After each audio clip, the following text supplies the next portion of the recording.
আমরা মনে করি ডক্টর মোহাম্মদ ইউনূসের সরকার এবং নির্বাচন কমিশন ভোট ভোট গ্রহণটা মোটামুটি কিছু বিচ্ছিন্ন ঘটনা ছাড়া সুষ্ঠুভাবে সম্পন্ন করতে পেরেছেন। কিন্তু ভোট গণনার সময়টাতে এবার খুব ডিফারেন্ট ওয়েতে অন্যান্য সময় আমরা দেখতাম যে ভোট গ্রহণেই কারচুপি হতো, কেন্দ্র দখল হতো ম্যাসিভ প্রক্রিয়া, কিন্তু এবার ভোট গণনাতে এক ধরনের ট্যাম্পারিং হয়েছে, যার অনেক ধরনের প্রমাণ আমরা ইতিমধ্যে পেয়েছি।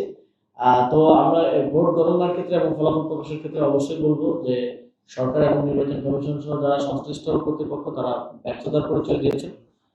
এবং আমরা এখন অনেকগুলো আসলে আমরা রিভিউর আবেদন করা হয়েছে এবং করছি। আমরা সেগুলোর ক্ষেত্রেও তারা কিভাবে সেই বিষয়গুলো নিষ্পত্তি করেন সেটাও অবজার্ভ করছি।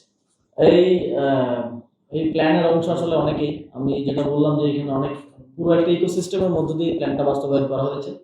এখানে মিডিয়া এক ধরনের রোল প্লে করেছে, এক ধরনের বিতর্কিত রোল প্লে করছে। কালকে আমরা দেখেছি, কালকে একদম মেইন স্ট্রিম মিডিয়াতে গুজব ছড়ানোর উদাহরণ আমরা দেখলাম। তারপরে এখানে সরকারি কর্মকর্তারা যারা নির্বাচনের বিভিন্ন দায়িত্বে ছিল তারা এক ধরনের রোল প্লে করেছে, বিভিন্ন গোয়েন্দা সংস্থা এক ধরনের রোল প্লে করেছে। তো এক ধরনের এই সকল শক্তির সাথে এক ধরনের আন্ডারস্ট্যান্ডিং এর মধ্য দিয়ে এই গতকালকে এই 2/3 মেজরিটি পাওয়া যায় যে প্ল্যানের কথা আমরা বলছি সেটা বাস্তবায়ন করা হয়েছে। এবং আমরা শঙ্কা করছি যে এই ক্ষমতার অপব্যবহার সামনের দিনে আমরা দেখতে পাবো।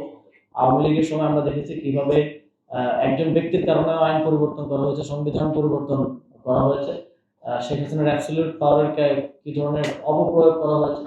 আমরা আশা করছি সেটা যেন আমাদেরকে দেখতে না হয়, আমরা যেন একটা নতুন বাংলাদেশ দেখতে পারি, সেটাই আমাদের প্রত্যাশা থাকবে।